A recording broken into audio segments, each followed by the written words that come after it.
This is the Birth, Baby, and Life podcast, and we're honoring our rite of passage in episode number 200.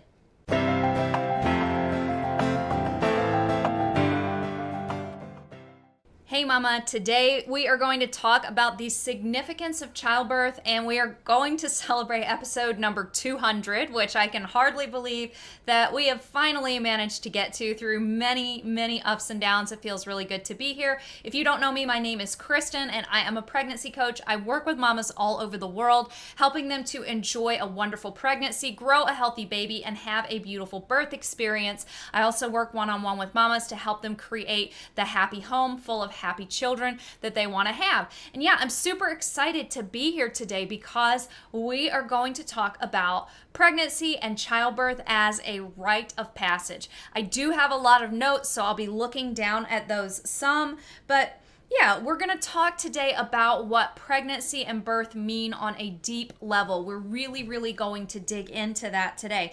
Now, we're going to come back to this particular point a little more deeply in the next episode, but I want to set the stage for you because we're going to explore an archetype that humanity has held for a long time, and that is the archetype of maiden, mother, crone, and it's a feminine archetype, clearly. So we're specifically celebrating the rite of passage or the transition from that warrior maiden to a mama bear. Yes, that is where we are going today, to that mama bear phase of life. So pregnancy and birth really represent a profound change in a woman's life. And I think there's a surface level acknowledgement of that, but not really a deep introspective acknowledgement of that. Pregnancy and birth will change you on so many levels. It's a change in your self-perception, how you see yourself. It's a change in your role and the role you play in society, in your family, in your marriage, and certainly if you're becoming a mother the first time, a complete redefinition of your role. It's a change in your physical body and in your physiology. It's a change in your hormones, and that influences the way that you perceive the world because hormones are pretty powerful in our womanly bodies. And it is a change in how you relate to other people. This is it's a massive monumental shift, and it really has a spiritual dimension to it as well that we don't really touch on. Now, one of the things that I want to point out, and I've pointed out a little bit over past episodes, is regardless of where you're going in life or what role you choose as a woman, you're going to grow and change. So even if you chose to have a career track and not become a mother, you would not be the same woman at age 20 that you would be at age 40 or 60. You're going to shift and change. So change isn't something that I think you should be scared about. And if you're worried about that, or if you're apprehensive about that, then I would encourage you to go back a few podcast episodes to my episode on mothering as your greatest project, because that might give you a paradigm shift that's really helpful for a way to look at mothering, not as something, because we kind of say motherhood is going to change you as if you're going to lose yourself. But the reality is motherhood, becoming a mother,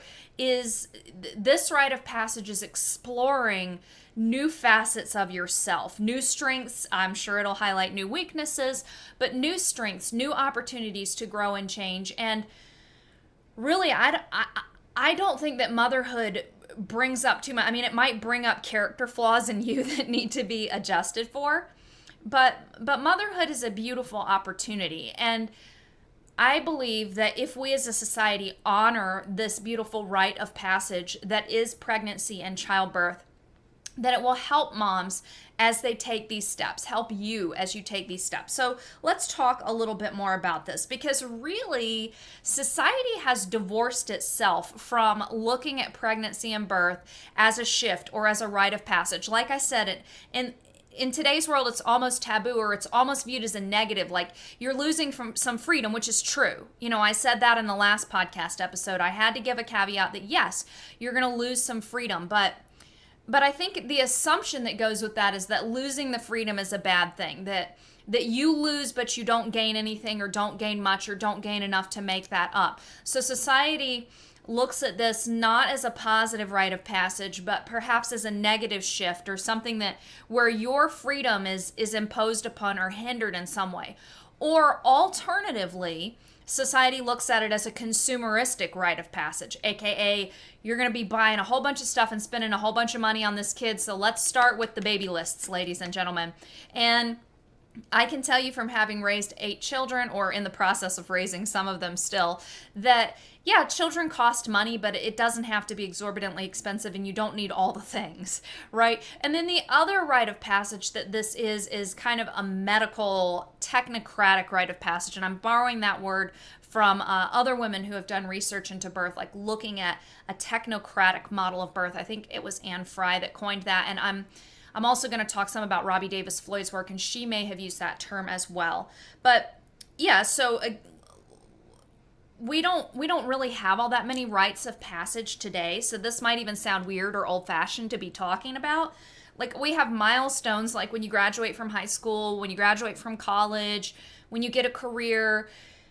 Even getting married isn't that much of a milestone anymore, because it's so impermanent in our society now. Our society is focused on the individual and individual fulfillment, and if you're no longer being fulfilled in your marriage, it's easy to get out of it. So while that might be a slight milestone, it's almost like a bump in the road these days.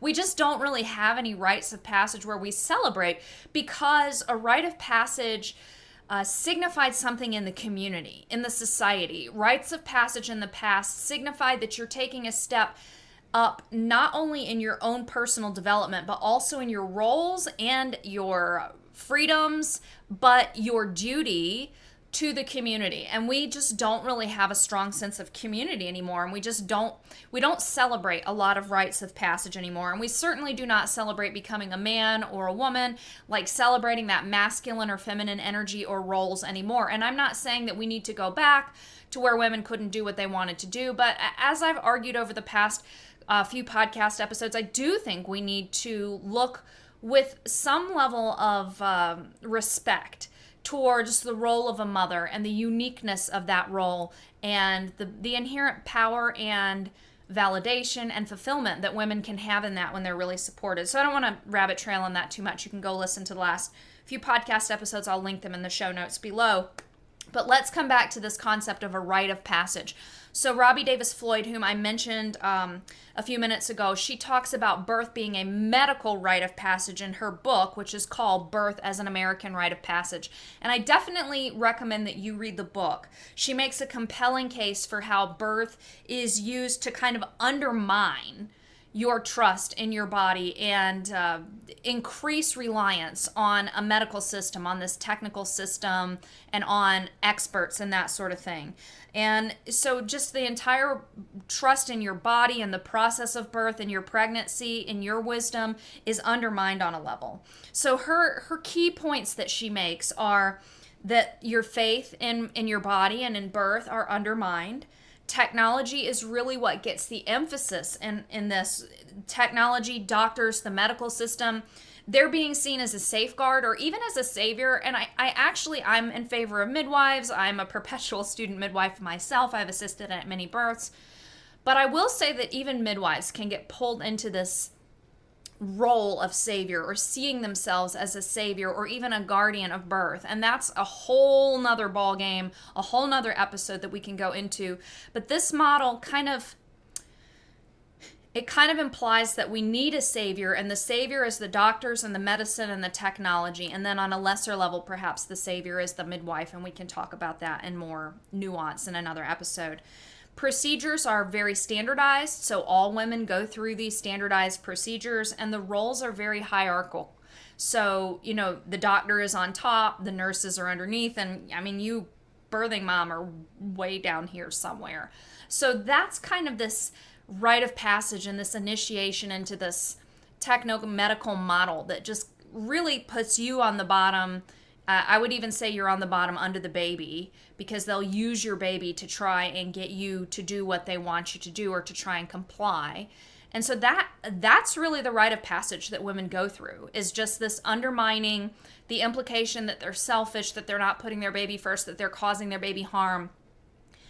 And I don't think that all providers do this or do this consciously. I feel like some babies need to be born in the hospital, and some hospital birth experiences are beautiful. Most of my clients are birthing in the hospital. But I do feel like when we understand the procedures and this model and this mindset, it helps us, even if we feel like that is where we want to give birth, it helps us to go into that with eyes wide open and define the experience that is the experience that we need, not the experience that they're kind of, doling out.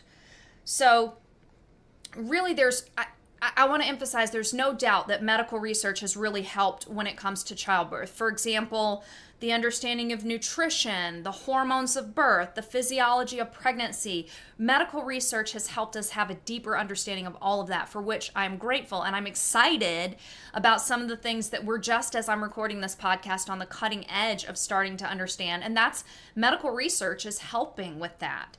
But it can also be argued that many cultures innately understood and respected these things, which I think that's pretty cool when you think about it. So, for example, we know that many cultures, many cultures, had special foods that they fed to newlywed women. In other words, women who are likely to conceive soon, that they fed to pregnant women. In fact, teenage boys in various cultures were often sent out to gather foods for pregnant women.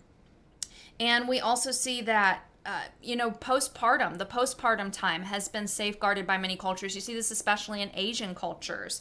But Dr. Price, a dentist in the 1930s who went around studying traditional cultures, he noticed many cultures were very intentional about this preconception, conception, pregnancy, birth, and postpartum phase and how they treated mothers. So even though they didn't have the same scientific understanding that we have now, they had an innate wisdom about what women needed through this. And so I feel like even as we say that we are grateful for the medical technology and the medical research, and that sometimes those things are really needed or really beneficial. I mean, the medical research benefits my work that I do with moms like you every single day.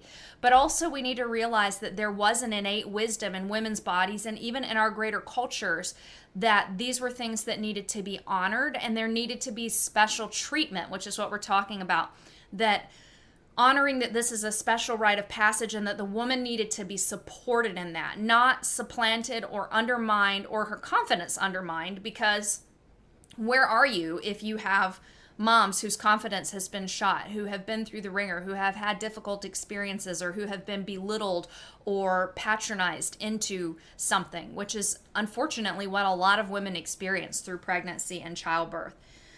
Past cultures really upheld pregnancy and birth as important points in a woman's life. So many cultures did this. So I actually made a list of examples, and I want to read them to you because it's pretty extensive and I think it's really cool. So Native American view was that childbirth was sacred, and they are the ones who originated rituals such as the blessing way, or the blessing way is a ritual that's particular to them, even if other cultures had something similar. That's their terminology. Australian Aboriginal communities saw birth as a communal event. They included rituals that honored connection to the land and to ancestors and pulled all of that in to how they supported pregnant and new moms. The Maasai people in Africa were one of the cultures that greatly emphasized special foods. The Yorubas had prayers and rituals that were specifically focused on pregnancy and birth. Ayurveda traditions emphasize maternal health and well-being. That's where we see a lot of the emphasis on warmth and, again, special foods for pregnant moms. Chinese culture is especially rich with postpartum traditions where the mother was helped to make these transitions through food, through diet, but also through support, through body work. Really rich traditions with a deep understanding of the importance of motherhood and the postpartum period, which is probably our weakest link right now in our modern society. Jewish tradition included special prayers and blessings for the birth and when the baby arrived, and they had specified times of support that were part of their religious tradition or their religious law that allowed women to rest in the postpartum time. Mexican cultures and many others used parteras, who are traditional midwives, and they guided women through pregnancy and birth on both practical and spiritual levels. In Peru and Bolivia, birth was a very family-centered event that included community. And I think this one's really cool because I think that a lot of times you'll hear people say, well, should dads really be there because men weren't involved in birth traditionally? And while that's true in some cultures, it is not universally true. You actually see many cultures where the dad was really involved, yes, right there in the birthing room with the women. So I think when you're feeling out what feels right to you, know that many cultures did have dad and did believe that dad could be a support in the birthing room as well. Traditional Hawaiian people saw birth as a sacred event. Samoans included extended family in the birth and in support of the mother. Irish people had rituals around childbirth. They believed that midwives helped guide women through this very spiritually deep time, very potent time spiritually. And Mediterranean cultures had rituals that celebrate the mother and welcome the baby. And of course, if we look all over the world from an archaeological perspective, we see many images, statues, and other depictions of pregnant and birthing women.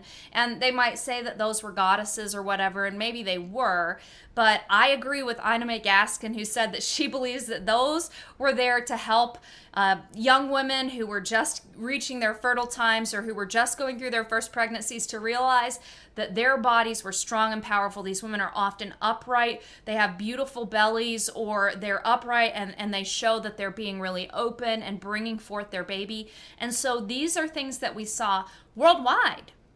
You heard me talk about cultures all over the world, and so many of them. And so throughout time, there have been some cultures where birth was a private thing or something that you didn't really talk about in polite society.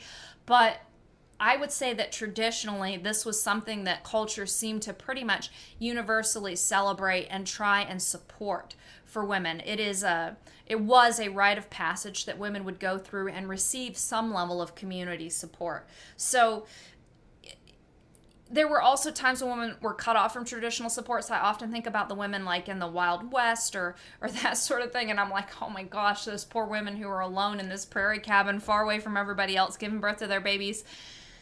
So I don't think that it's always been ideal, and I don't want to paint an idealistic picture of the past. And I realize that, yes, we had situations where mothers and babies were in trouble during birth because we didn't have modern advances. But what I want to point out is that people really honored the tradition of this time and perhaps the heaviness of this time. Some of those prayers were probably for the mother and the baby's safety. But especially when we saw traditions where, like again, going back to Dr. Price's work, where women were well nourished, you often saw women have fairly simple births with robust, healthy babies. And when we look at sometimes in the past where there was famine or industrialization that led to malnutrition and that kind of thing, that's where you saw more problems than when you saw people living in their traditional environments and traditional cultures. One thing that I've noticed is that becoming a mother often elevated a woman's stature in the community, and some people will argue that it does that today. Like, young women will tell you they keep getting asked, "Oh, when are you going to get married? When are you going to have a baby?" And I think some of that is just because people want, parents want to be grandparents, and for many of them, raising a child has been something that was a significant and important part of their life. And they want to see their children experience that, or they want to see some of the introspection that comes. That's one of the things that I think of when I look at my adult children and think, when I was their age, I had already decided to start a family. And in some ways that forced me to grow up. And I'm not saying that everybody needs to have babies young. I think that women need to have babies when they want to have babies. But I do think that sometimes when you're feeling that pressure, it's because the people who are in your life are thinking about, well, I want grandbabies. And then they're also probably thinking, having children is an enriching experience. And they may also be thinking biological clocks are ticking.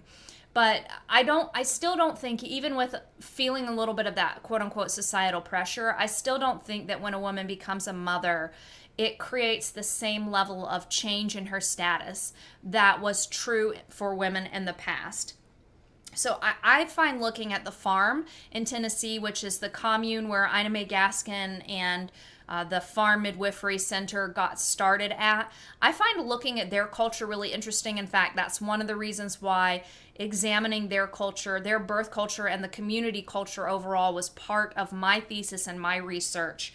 So I looked at the farm because it was a spiritual community, and they actually reestablished or established that birth was one of their sacraments. And I did a podcast on this as well, where I went over that research, looking at the Farm Midwifery Center and the Chicago Maternity Center and their different models, and what that highlighted about what women wanted in birth, the universality kind of women's desires and needs, and how those two very separate but still both home birth services highlighted that. But I also spent a lot of time just looking at the culture and understanding that birth was a sacrament to that culture. And so there was a lot that I couldn't fit in the paper, and there's a lot that I have pondered since then. And I feel like when we look at the farm and look at the way that they celebrated pregnancy and birth, that they celebrated pregnant women, birthing women would hold an influential place in that community. As I noted this in the thesis, is that on some levels, the women who had given birth on the farm were almost looked at as kind of this high priestess role in the community. Now, I say that metaphorically speaking, like they did not have priests and priestesses, but a woman had an elevated position. She was like an elder in the community once she had given birth, and her voice perhaps carried more weight. Now, the farm tended towards pretty traditional male and female gender roles.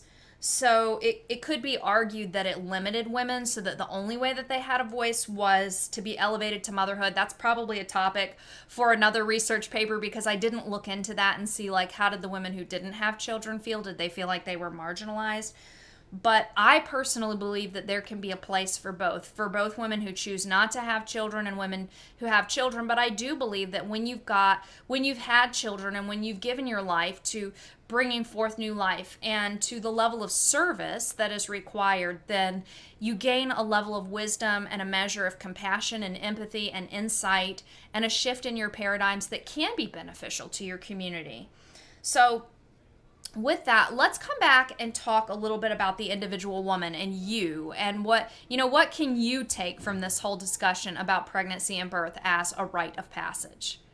So first, I hope that you've taken away from this that pregnancy and birth matter, that this experience that you're navigating, that you're going through, this transition that you're making, really is a profound one on many levels, and it matters, and your experience of it and the inner exploration as well as the outer experience that you have does matter. It matters because you're bringing forth a new baby, and you want to bring forth a healthy baby and give him or her a great start at life, but your experience in it also does really matter. And while we could say from a historical and relational perspective that this is a time for guide, I'm a pregnancy coach. If you're wanting a one-on-one guide who's there for you every day throughout your pregnancy to answer any questions that you have, definitely reach out to me, Kristen at naturalbirthandbabycare.com, because I would be happy to do that for you. But while I think we can argue that guidance can be beneficial, what I really want this episode to bring home for you is that it's important to really honor the multifaceted journey that you are on through all of this. Looking at the physical, I've done a couple videos for YouTube recently that are videos that I'm making for moms who are neurodiverse, who are autistic, and who are going through pregnancy and birth with an autistic perspective and an autistic experience, which is often an experience that is different sensorially than for other moms. And I can link to those videos below in case you happen to be an autistic mom or a neurodiverse mom. But what I'm saying is, it's easy to see when I talk to those moms how multifaceted the journey is, because it means addressing the physical, helping that mom to stay low risk, helping her deal with sensory sensitivities that may be coming up, helping her bond with her baby, helping her do the exploration about the change in her life, looking at the practical. For example, how do I make sure that I'm eating a good pregnancy diet? How do I balance all of these appointments? How do I adjust my routines?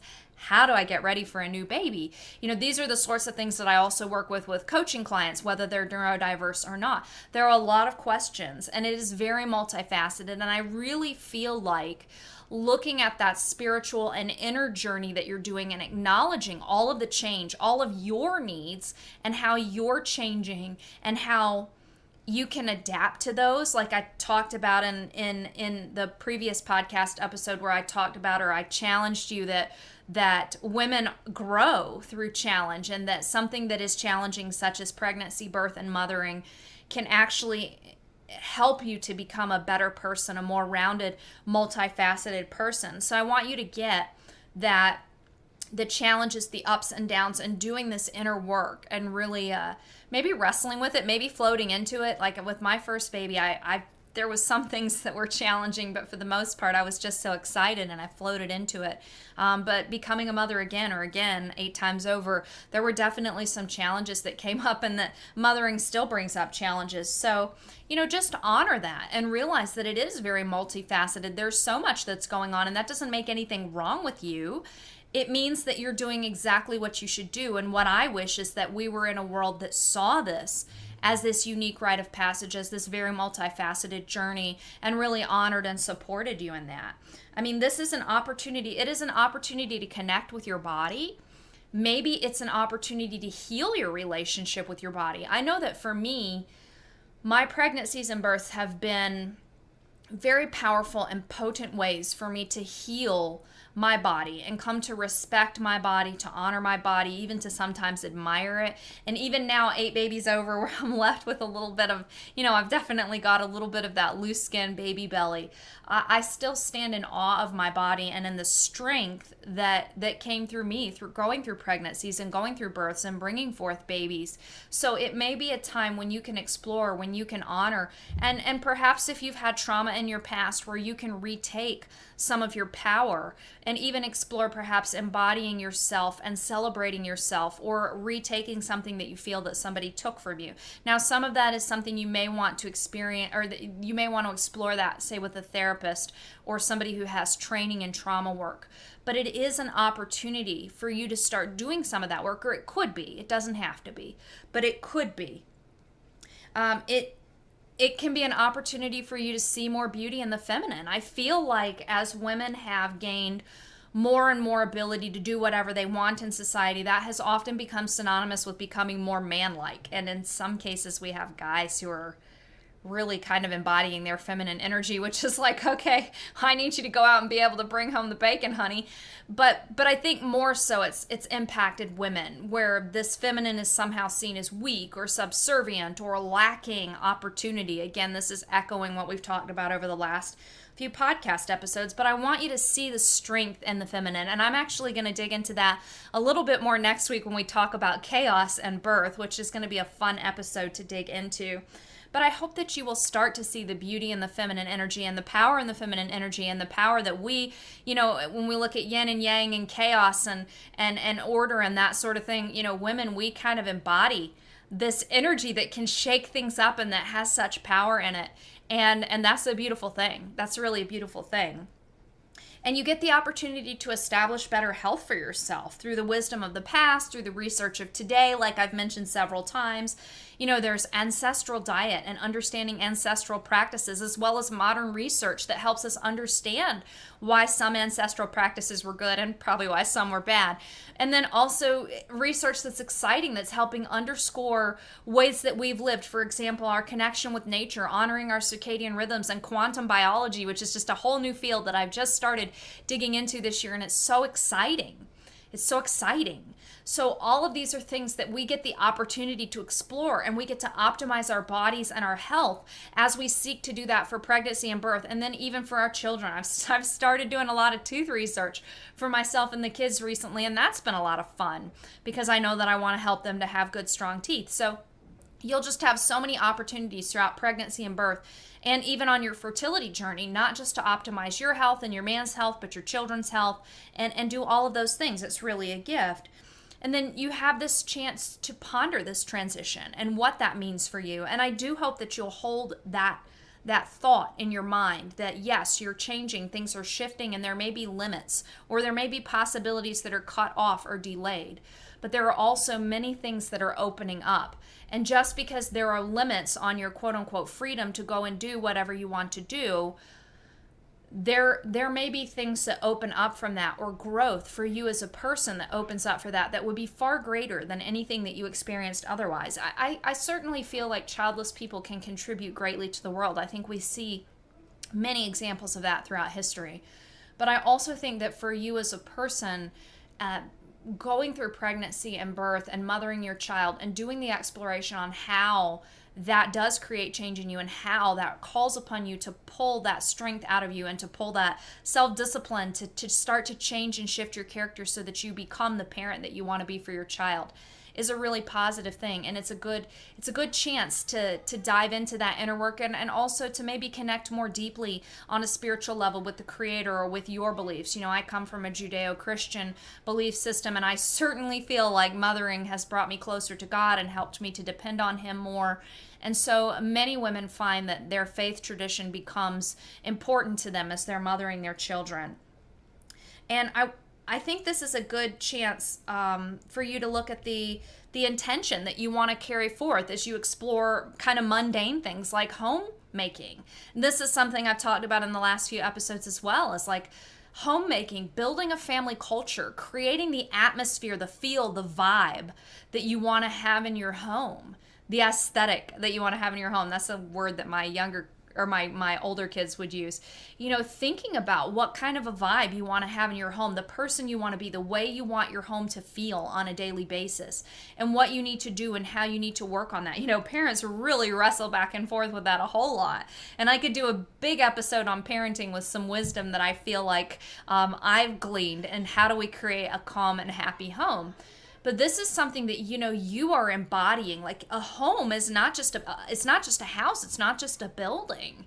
It is something that is imbued with a culture, with a life force of its own. And it can feel chaotic and messy or angry or tense, or it can feel calm and peaceful, exciting, adventurous, epic. And it's not going to be the positive all the time.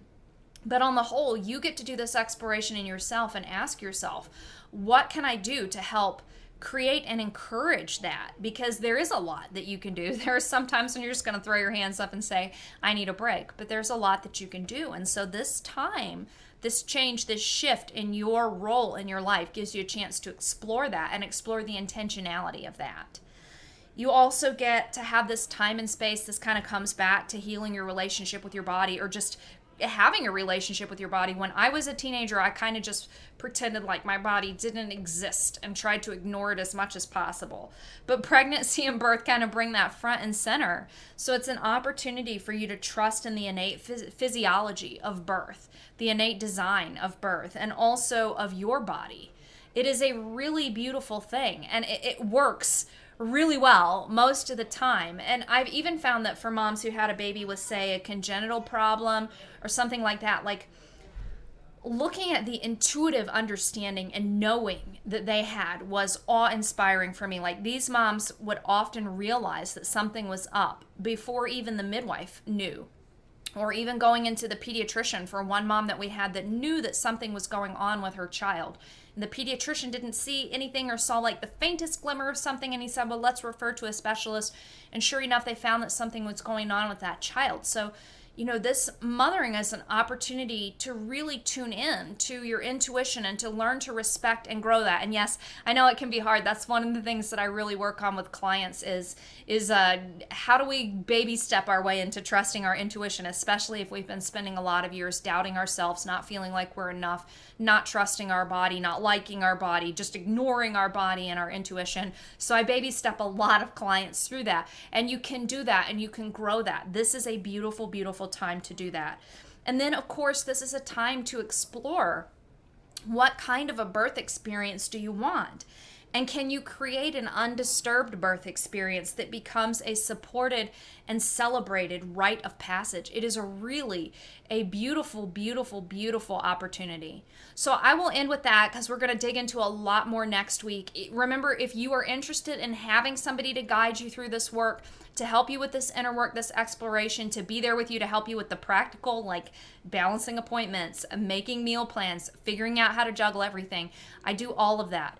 That is, you can just reach out to me, Kristen at naturalbirthandbabycare.com. I am accepting clients as of right now. Usually I have 1 or 2 slots open up every month because moms are always having babies. So if that support would benefit you, definitely reach out to me. Otherwise, I will talk with you next week, and I hope that you have a blessed week.